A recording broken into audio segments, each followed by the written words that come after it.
Hi guys, I'm Craig and I'm going to be taking you today through the brand new domestic NVQ that's just been released. Really excited to be doing this. I'm the first one in the country to be doing this, so this is great. If you're considering the domestic NVQ, this is going to be absolute gold for you.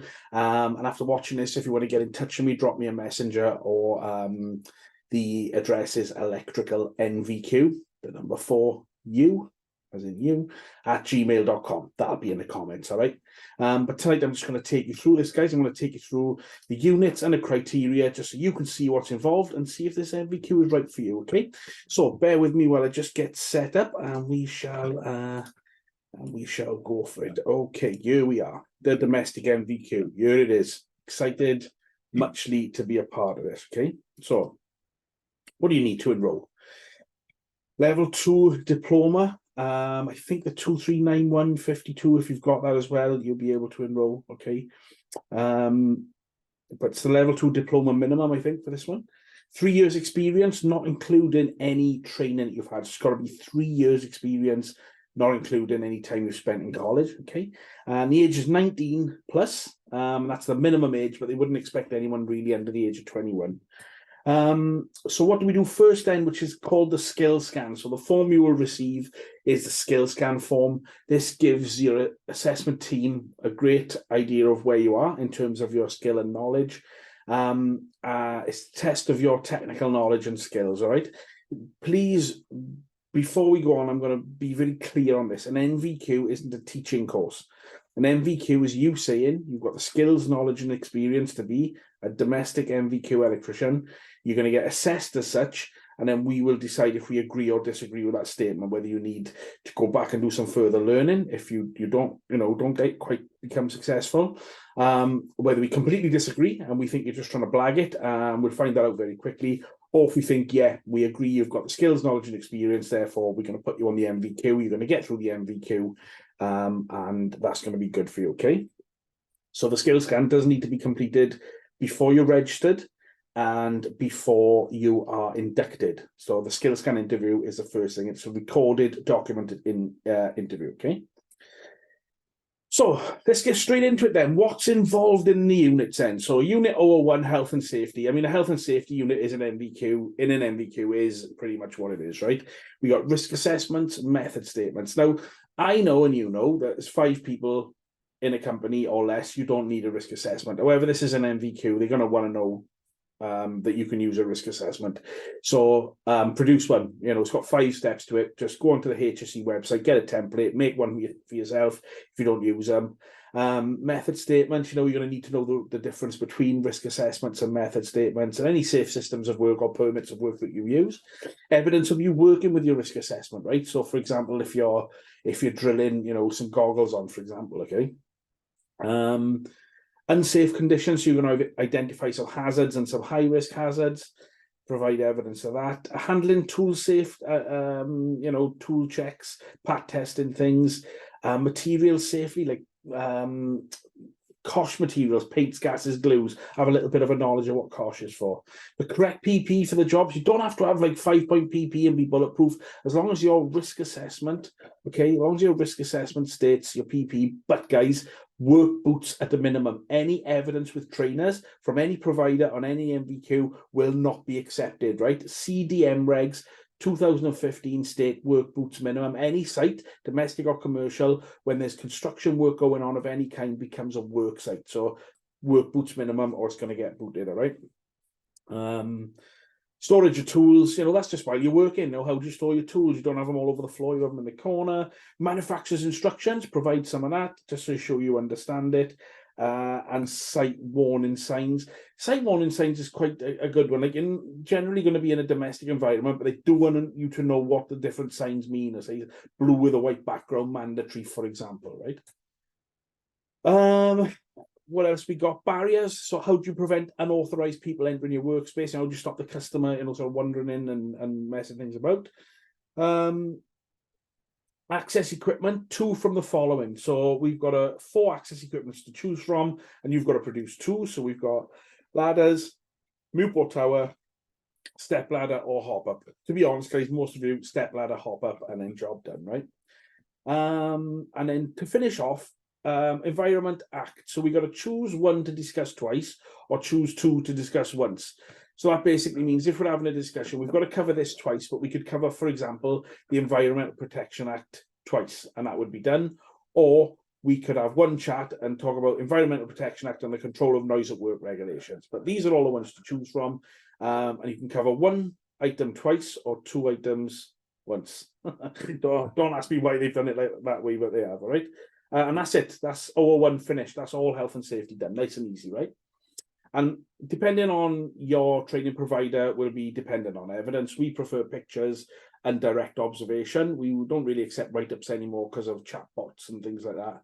So, but you know, job write-ups as well, don't really do them anymore. But again, it depends on your training provider, okay?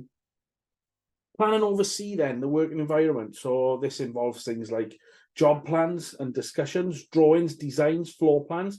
Look, you might not use these guys, but please remember it's an NVQ, so you might have to make one, get them. If you want a planning portal on your local environmental health, you'll have drawings and designs coming out of your ears, tons and tons of stuff on there. You can just put them onto your evidence, all right? Providing information to customers, site meetings, toolbox talks, chats with customers. Working with other people and problem solving, you know, how do you solve issues with other trades, things like that? How do you communicate face-to-face, WhatsApp, email, etc.? Customer services, guys, how do you deal with your customers? Some examples of emails to your customers, letters, text messages, WhatsApps, nice and polite, okay? Supervising others, this comes into it now. So you're going to be tested on your supervising skills. So, you know, if you're supervising, you want to know, are people competent to work for you? Can you give them a schedule of work? How do they understand the health and safety, and are they working cost effectively and in an environmental manner? Okay, so these are all the things to consider evidence-wise when we're looking at 003. Things to produce then, we're going to be looking for a program of work, just a basic, simple program of work, guys. Don't have to be a proper full-on Gantt chart. It can just be a nice, easy one. How you deal with and liaise with other trades. So just a couple of pictures of yourself talking to other trades, plumber, kitchen fitter, for example, plasterers, painters. I know no one talks to the painters, but give them a break, you know. Communication with others, again, kind of all rolls into one sometimes. Resolve issues and delays. How do you resolve issues with other trades? Deliveries. This is going to be like delivery notes and ensuring that the right delivery has come, and you just checking your delivery note and checking your materials. And how do you store your tools and materials on site? They're not going to be left all over the floor, for example. They're going to be in the corner. And that's it. Organize and oversee, done. Okay. Remember, all these, go back to the beginning, have got to be covered on two separate occasions. Okay. 001 will be done by observation. And that means two observations. One will be done on site by an assessor, or one has to be done on site by an assessor. The other one can be done remotely over something like Zoom, like I'm doing now, okay? But health and safety, only one of these has to be done on site. Organize and oversee, we're going to cover everything we've talked about twice. And 004, again, this will be split into probably two folders, because we've got to cover this on two separate occasions. So the cables to choose from they've given us then, right? We've got to choose four, so we can do singles, multi-core insulated, i.e. flex, twin and earth, DC cable, so, you know, solar DC, steel wired armored, or FP200. So you've got to be installing four of those cables, okay? And then three of these containers. So this was a bit of a surprise to me, okay? However, we've got only four to choose from. So you've got PVC conduit, PVC trunking, but look, you've got to do cable basket or cable tray. I know this is going to be a big ask for all you domestic guys, right? But it might just be a case of you buying a length of basket and installing it in a loft somewhere. There's no way around it. The working group test of absolutely insisted on it. We all argued against it, just saying we only wanted the PVCs, but they want at least one of them. So you're gonna have to get a length of tray or a length of basket and do your best with it, okay? But three from them, okay? Accessories, massive unit, part of the unit. So you have to cover all of these. So no matter what, this is mandatory. So they want to see you doing a consumer unit, lighting, sockets, switches or isolators, and overcurrent devices, right? So consumer units and overcurrent devices will roll into one. This is not replacement either. It's not a maintenance NVQ. This is brand new install. So this is installing new, okay? So consumer unit, lights, sockets, switches, isolators, or overcurrent devices. Plus, You've also got to choose and install 4 of these. So you've got to choose from EV charger, smoke alarm, data socket, Wi-Fi router, smart camera or doorbell, smart lighting, smart heating, SOI plan heating systems or components thereof, and disposal of waste you have to do anyway, but 4 from them. Okay, so you've got 9 in total accessories you have to install. So it's quite big, but it's not that difficult really. Okay. That's that. That's all 4 done. Testing. You're going to be doing safe isolation. You're going to be doing diverted neutral current test. That's a new one. Risk assessment. Produce a risk assessment for your testing. Schedule of inspections, very important. Full test of circuits, including ZE and PFC. So it's a full test. And remember, it's on 2 occasions. So you're going to be doing this twice, okay? Electrical installation certificate, a minor work certificate, schedule of inspections, handover to the client, and calibration of tester. And you will also need to do a voltage drop calculation as well, okay? And fault finding, we got to fault find 3 of the following, okay? So we've got loss of supply, safe isolation obviously first, but loss of supply, overload, short circuit, earth fault, high resistance joint, component fault, and open circuit. So 3 from them using 3 of the following testers: volt indicator, low resistance ohmmeter, insulation resistance tester, RCD tester, ammeter, or other. So, for example, you could use a voltage indicator to detect a blown fuse, i.e. loss of supply, a low resistance ohmmeter to detect an open circuit, and an insulation resistance tester to detect a short circuit or earth fault. Okay, so that's kind of how that works, all right? And that is it, guys. That is the domestic NVQ. It's not that bad at all, to be honest with you. There's a fair bit of criteria in terms of the accessories, I think.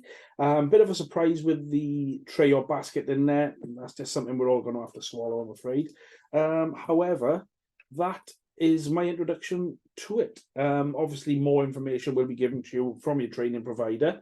Maybe that'll be me, if you're lucky enough to work with me. No, I hope you are. We've got lots and lots of people working with us at the moment, and lots of happy people as well. So that's really, really good. But again, like, it's down to you. What does it give you? What's the point of it?